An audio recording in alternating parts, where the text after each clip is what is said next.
The most dangerous mistake isn't tripping. It's locking your eyes on your boots instead of reading the trail 10 steps ahead. Novice hikers stare directly down, which kills momentum and reaction time. Instead, shift your gaze 10 feet forward.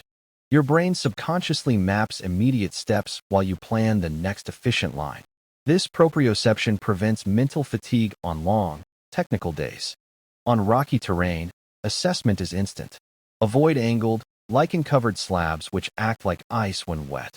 Aim for flat, angular rocks that lock into the soil. Roots are nature's bear traps. Never step between high roots where a toe snag means a faceplant. Step decisively on top of the root cluster, but treat wetwood like ice. In loose scree, fighting the slide wastes energy. Adopt a skiing stance with knees bent. Allow a few inches of controlled slide with every step, using poles for balance. River crossings carry the highest drowning risk. Before entering, unbuckle your hip belt and sternum strap. If you fall, you must ditch the pack instantly to avoid being dragged under. Face upstream, leaning into the current.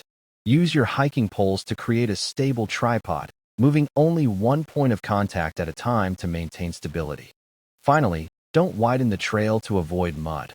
Walk through the center to protect the ecosystem. Also, distrust piles of fall leaves. They often conceal ankle-breaking holes. Trust your eyes, test your footing, and stay safe.